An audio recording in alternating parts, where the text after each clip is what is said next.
ሰላም እንደምሰምታችኋል የነፃ መረጃ የዩቲዩብ ቻናል ቤተሰቦች በዛሬው ቪዲዮዬ ሶስተኛ ልጅን ነፍሰ ጡር ነኝ እንኳን ደስ አለን እንኳን ደስ አላችሁ ስለዚህ አሁንም በዚህ በሶስተኛ ልጅ ላይ ያለኝን ተሞክሮ እንደ አዲስ ከመጀመሪያው ወር ጀምረን እስከ መጨረሻ ሶስተኛ ልጅ ላይ ደግሞ ምን አዲስ ነገር አለ የሚለውን ጨምረን በጋራ የምንመለከት ነው የሚሆነው እስከ መጨረሻ አብራችሁኝ ትቆያላችሁ ስለዚህ ዛሬ የመጀመሪያው ወር እርግዝና እኔ ጋር እንዴት አልፏል የሶስተኛው ልጅ የሚለውን ላጋራችሁ ነው የመጣሁት ለቻናሌ አዲስ ከሆናችሁ ቻናሌን ሰብስክራይብ አድርጉልኝ መረጃው ብዙዎች ጋር ተደራሽ እንዲሆን አጋሩት ላይክ አድርጉ የተሰማችሁ ሐሳብ አስተያየት የሚኖር ከሆነ ኮሜንት ላይ ልታስቀምጡልኝ ትችላላችሁ ወደ መረጃችን እናልፋለን አብራችሁን ቆዩ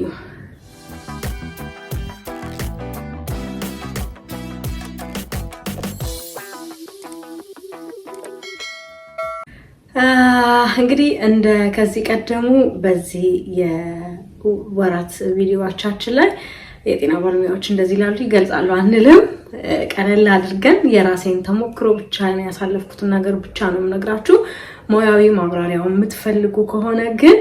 ከዚህ ቀደም የሰራሁት የመጀመሪያው ወር ሁለተኛው ወር እስከ 9 ወር የሰራሁት ቪዲዮ አለ ከወራት በተጨማሪ ሳምንታት ላይ ጭምር እስከ 42ኛ ሳምንት የእርግዝና ጊዜ ሰራሁላችሁ ቪዲዮ አለ ያንን እንድትመለከቱ ነው መጋብዛችሁ የመጀመሪያው ወር እኔ ጋር እንዴት አለፈ ከሚለው ዛሬ እንጀምራለን እንደምታዩኝ እንግዲህ ገና ነው ሁለተኛ ወር ላይ ነው ያለሁት አሁን የመጀመሪያው ወሬን ጨርሻለሁ ሁለተኛው ወር ሲጀምር ደግሞ 7ኛ ሳምንት መሰለኝ አሁን ያለሁት ትንሽዬ ክብድብድ የሚለው ጊዜ ጀምሯል ማለት ነው ግን ያንን የሚያስጠላውን መጥፎ የሆነውን ስሜቴን ይዤ መጥቼ እናንተ ጋር ማጋባት አልፈልግም አሁንም የእርግዝና ጊዜያችንን ፈገግ ብለን ደስ ብሎን አብረን እንድንጨርስ ነው የምፈልገው ያን ሁለተኛ ልጅ ላይ ተዚላችሁ እንደሆነ የኔን ቪዲዮ ስትመለከቱ ብዙዎቻችሁ የእርግዝና መጥፎ ስሜቶችን ረስታችሁ ደስ ብሏችሁ የእርግዝና ጊዜያችሁን እንደምታሳልፉ ጽፉልኝ ነበር አሁንም ያ እንዲቀጥል ነው የምፈልገው ስለዚህ ከዚህ ቪዲዮ ጀርባ ያለውን ያንን ምናሳልፈውን የሚያስጠላ ነገር ላጋባባችሁ አልፈልግም ያ ማለት ግን አልነግራችሁም ማለት አይደለም ምን እንደማሳልፍ ነግራችኋለሁ ግን አናኮርፍም ፈገግ እንዳለን የእርግዝና ጊዜያችንን ከእግዚአብሔር ጋር እንጨርሳለን ስለዚህ የመጀመሪያ ወሬን ከጨረስኩኝ እንግዲህ 2 ሳምንት አካባቢ አልፎታል ማለት ነው ምነግራችሁ አንድ ወሩ እንዴት አልፏል የሚለው ነው የሚሆነው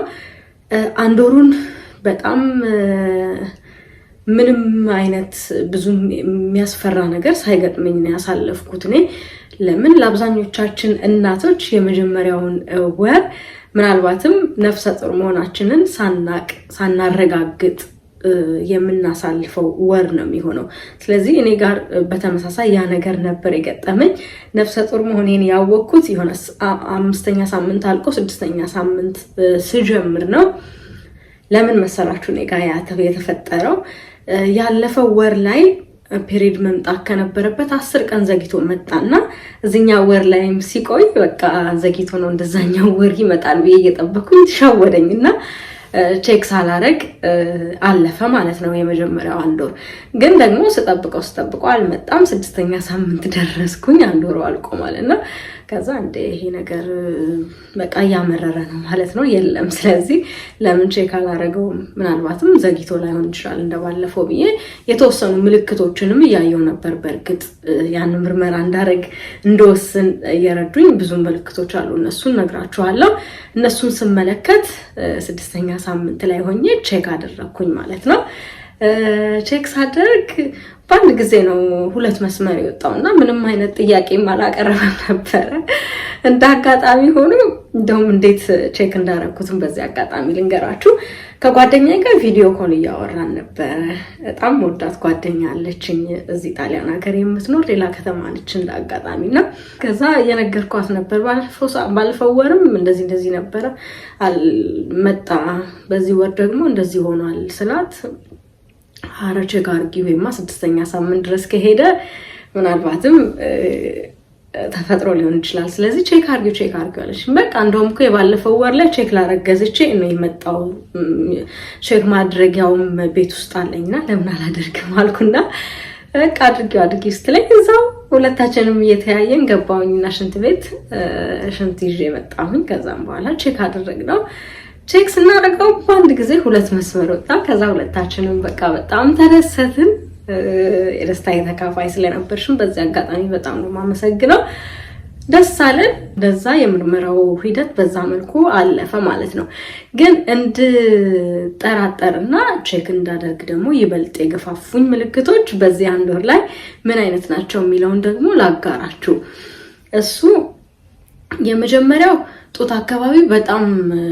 በቃ ይሄ የማደግ አይነት ስሜት መሰማት ልክ ፔሪድ ሲመጣም እንደዚህ አይነት ስሜት ይሰማናል አይደል ግን ደግሞ ስለዘገየብኝም ያ ነገር ፔሪድ ነው ከሚለው ይልቅ በቃ ምናልባትም እርግዝና ሊሆን ይችላል የሚለው ጥርጣሬ እንዲያድርብኝ ያደረገ ምልክት ነው ስለዚህ ጡት አካባቢ እድገት መኖር የማሳከክ ስሜት የሆነ የመወጣጠር አይነት ስሜት ነበረው ሌላው ደግሞ እኔ በጣም ፔሪድ ሲመጣ የሆነ የመደበር አይነት ስሜት ሊሰማችሁ ይችላል ሊመጣ አካባቢ ግን ደግሞ በጣም ከፍተኛ ራስ ምታት አያመኝም እዚህኛው ላይ ግን በቃ ያለመድኩት አይነት ራስ ምታት ነበር ሲያመኝ የነበረውና ይሄ ነገር ምናልባትም በቃ እያመረረ ነው ማለት ነው እርግዝና ሊሆን ይችላል እንድል ደግሞ ከበድ ያለ ራስ ምታት መኖሩ ጠቅሞኛል ሌላው በጣም እንዴት ብዬ ልንገራችሁ ምን አይነት እንቅልፍ እንደምተኛ ምን አይነት ድካም ውስጥ እንደሚሰማው በቃ ድክም ዝልዝል ነበር ምለው በተለይ አራተኛ ሳምንትና አምስተኛ ሳምንት ላይ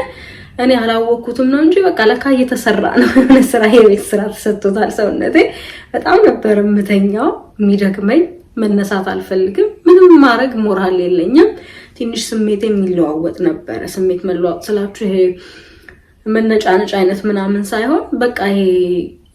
የመደበር አይነት ስሜት መሰማት ምንም አይነት የሆነ ነገር ለማድረግ ለራሳችሁ ሞራል የማጣት ስሜት እንደዚህ አይነት ስሜት እየተሰማኝ ነበር እሱም ቼክ እንዳደርግ ምልክት ሆኖኛል ሌላው ሽንት ቶሎ መምጣት ነው የነበረው እኔ ጋር ሽንቴን በቃ በተለይ እንዳልኳችሁ 4 እና 5ኛ ሳምንት ላይ 10 ነው ወደ ሽንት ቤት መጓዝ የነበረው ያ ምልክት ነበር እኔ ጋር ሌላኛው የነበረው ምልክት ደግሞ በቃ ሽንት ቤት ቶሎ መሄድ ነው የነበረው እነዚህ ምልክቶች ናቸው በአጠቃላይ ተደምረው ምናልባትም በቃ እርግዝና ተፈጥሮ ሊሆን ይችላል የሚለውን ውሳኔ እንድወስንና ቼክ እንዳደርግ ያደረገኝ ማለት ነው በቃ እነዛ ምልክቶች አየሁኝ ቼክ አደረኩኝ እርግዝና ተፈጥሯል ይሄኛው መጀመሪያው ወር ላይ ስለዚህ ብዙም ከባድ የሆነ ምልክት ሳይኖረኝ የሚያሰቃይ አይነት ነገር ሳይኖረኝ ነው የጨረስኩት ሁለተኛ ወር ግን አሁን ላይ በጣም ይከብዳል እሱ ደግሞ ሁለተኛ ወሬን ስጨርሰው ይዤላችሁ መጣለው ቪዲዮ እዚህ ወር ግን ምንድነው እኔ ጋር የነበረው ሌላው ነገር ልክ 6ኛ ሳምንት ላይ ነው አልኳችሁ አይደል እንደጀመርኩት ያወቅኩት ወዲያው ለሐኪም ነበር የደወልኩላት እዚህ ሀገር በቀጥታ ወደ ጤና ተቋም ከመሄዳችሁ በፊት የራሳችሁ የቤተሰብ ዶክተር አለ ወደዛ ሄዳችሁ ያላችሁን ነገር አሳውቃችሁ ነው እሷ የምትልካችሁ ምርመራ ወደምታረጉበት የጤና ተቋም ስለዚህ ቶሎ ወደሷ ጋር ኢሜል አረኩላት መለሰችልኝ ወዲያው ነበር እንደዚህ ነገር ተፈጥሯል ስላት በንጋታው ቀጠረችኝ ሄድኩኝ ከዛም በኋላ ጻፈችልኝና የደም ምርመራ አደረኩኝ ወደ ሌላ ጤና ተቋም ሄጄ ከዛ ውጤቱ ወዲያው ነው የወጣው ሳየው የ6 ሳምንት ነፍሰ ጡር እንደሆንኩኝ ይሄ HCG ሆርሞኑ ለክተው አይደል እነሱ ደማችሁ ውስጥ ላይ ያለውን የእርግዝና ሆርሞን የመመረት መጠን ለክተው ያላችሁበትን ሳምንት የሚነግር ቁጥር ልክ ያስቀምጣሉ ስለዚህ ያንን ውጤት ተከትዬ ውጤትሽ ትክክል ፖዚቲቭ የሚሆን ከሆነ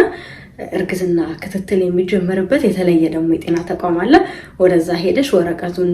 ይዘሽ በመሄድ ክትትል ጀምሪ ብላኝ ነበር ያንን ይዤ ሄድኩኝ ከዛም በኋላ ውጤቱ 6 ሳምንት ይላል የመጀመሪያ ክትትል ለማድረግ ወረቀቱን አስገብቼ መጣሁኝ አንድ ከ3 ሳምንት በኋላ ተመልሼ እንድመጣ ነግረውኛል ስለዚህ አሁን 2 ሳምንት ኦሬዲ 6ኛ ሳምንት አልቋል 7ኛ ሳምንት ጨርሻለሁኝ 8ኛ ሳምንቴን እየጀመርኩኝ ነው ስለዚህ ወደ 10ኛ ሳምንት አካባቢ የመጀመሪያ ክትትል ለማድረግ ጀምራለሁ ሁለተኛ ወራችንን ጨርሰን ስንመጣ ደግሞ ያንን ከመቀርጽበትን አላውቀውም መቼ እንደምቀርጸው ሁለተኛ ወሬ በመቀርጽበት ሳምንት ደግሞ ክትትሉን አድርጌ ከነበረ አሳውቃችኋለሁ ማለት ነው። ስለዚህ ከሁለት ሳምንት በኋላ ሄጄ ክትትሌን ጀምራለሁ ማለት ነው። ቀጠሮዬ እንደዛ ነው የሚያመለክተው። ግን በቃ ይሄን ቀጠሮ አስይዞ የመጨረሱን ነገር ሄጄ ቼክ የመደረጉን ነገር መጀመሪያ ማድረግ ያለብን ነገር እሱ ስለሆነ እሱን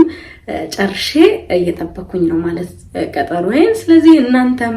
በመጀመሪያ ነፍሰ ጡር መሆናችሁን ቤት ውስጥ ከሆነ ያረጋገጣችሁት በቶሎ ወደ ጤና ተቋም በመሄድ ክትትላችሁን ቶሎ መጀመር እንዳለባችሁ በዚህ አጋጣሚ እንደ እናት ላሳስብ እፈልጋለሁ። የጤና ባለሙያዎችም ያንን ነው የሚመክሩን። በዚሁ አጋጣሚ ደግሞ ነፍሰ ጡር መሆናችንን ካረጋገጥን በኋላ ለራሳችን ከዚህ በኋላ ጥንቃቄ ማድረግ ይኖርብናል። አመጋገባችንን ማስተካከል፣ የኑሮ ዘይቤያችንን መቀየር ይኖርብናል። ለራሳችንም ለጽንሱም ደህንነት ስንል ራሳችን ላይ ጥሩ ነገር መስራት ይጠበቅብናል። ስለዚህ ያንን እንድታረጉ ነው የምነግረው። ለዚሁም ማርገዛችንን ካረጋገጥን በኋላ ደግሞ በማንኛውም በሐኪም ያልታዘዙ መድኃኒቶችን ዝም ብለን ከመውሰድ ራሳችንን መቆጠብ አለብን። አልኮል መጠጣት፣ የበዛ ካፌን በቀን ውስጥ መውሰድ፣ ቡና ሙሉ ለሙሉ አትጠጡ ተብሎ አይከለከልም። መጠጣት ትችላላችሁ፣ ግን ደግሞ ከ200 ግራም በላይ ቡና እንዳንጠጣ ነው የሚከለከለው። ስለዚህ ያንን መጠናችሁን ሳታልፉ ካፌን መውሰድ ትችላላችሁ፣ ግን የበዛ ካፌን አታብዙ። እነዚህ ሶፍት ድሪንክ ጣፋጭ የበዛባቸውን ነገሮች አታብዙ። ምናልባትም ስኳር በእርግዝና ጊዜ ላይ የሚመጣ ስኳር ተጋላጭ ሊያደርጉን ይችላሉ። ያንን መክራለሁኝ። ሌላው በዚህ ወር ላይ ፕሪናታል ቪታሚንሶችን መውሰድ መጀመር አለባችሁ፣ ወይንም በእርግዝና ወቅት እንድንወስዳቸው የሚመከሩ የቫይታሚን አይነቶችን። ወሳኙ ነገር ደግሞ ከመጀመሪያው ወር ጀምረን እስከ 3ኛው ወር ሳናቋርጥ መውሰድ እንዳለብን ባለሙያዎች የሚመክሩን ፎሊክ አሲድ ነው። ስለዚህ ፎሊክ አሲዳችሁን መውሰድ አትርሱ። 3 ወር እስከምጨርሱ ድረስ አቁሙ እስከሚሏችሁ ሐኪሞቻችሁ ውሰዱ። እንደዚሁም ጎን ለጎን ፎሊክ አሲድ የሌላቸው ቪታሚኖች ካሉም እነሱን ሊታዘዝላችሁ ይችላል። ወይንም ፎሊክ አሲዳችሁን ስጨርሱ ሊሆን ይችላል ሌሎች ቫይታሚኖች የሚታዘዙላችሁ። ለማንኛውም ግን እነዚህ ፕሪናታል ቪታሚንሶችን ሐኪሞቻችሁን በመጠየቅ አሳዝዛችሁ መውሰድ መጀመር ይኖርባችኋል። እኔ ወዲያው እሷ ጋር እንደሄድኩኝ ነው ያንን ውጤት እንደነገርኳት የደም ምርመራውን ሳታዝልኝ የራሴ ዶክተር ፎሊክ አሲድ ለ3 ወር የሚሆን አዛልኝ ከፋርማሲ ወስጄ እሱን እየወሰድኩኝ ነው ያለሁት። ምን አይነት ፎሊክ አሲድ ነው መውሰድ ያለብን ስትሄዱ ፋርማሲን በራሱ ይነግሯቸዋል። ስለዚህ ክትትላችሁን ስትጀምሩ ከሐኪሞቻችሁ ጋር መነጋገር ያለባችሁን ነገር በግልጽ እንድትነጋገሩ ጭምር ልነግራችሁ ወዳለሁኝ። ቀጣይ በሁለተኛ ወር የእርግዝና ጊዜያችን ነው የምንገናኘው። ጥሩ የእርግዝና ጊዜ ይኖረናል። አሁንም ፈገግ እንዳልን 9 ወራችንን በሰላም እንጨርሳለን። 1 ወር 2 ወር እያልን ብቻ ሳይሆን በዚህኛው የእርግዝና ጊዜያችን የምንሰራው ከሆነ ሳምንት በኋላ ደግሞ በሳምንታትም ልመጣላችሁ እችላለሁ። እንደዚሁም የተለያዩ መረጃዎችን ደግሞ ራሴ ጋር ያሉ ማደርጋቸው ምርመራዎች ላይ መረጃዎች የሚያስፈልጋቸው ከሆነ ይዤላችሁ እንደተሞክሮ የራሴን የምመጣ ነው የሚሆነው። ቀጣይ በሁለተኛ ወር የእርግዝና ጊዜ እንገናኛለን። እስከዛው ከኔ ጋር 1 ወርሽን የጨረሽ እናት ካለሽ እንግዲህ እንኳን ደስ አለን፣ አብረን እንጨርሳለን። ወዳችኋለሁ። የቀጣይ ሰው ይበለን። ደህና ሁኑልኝ።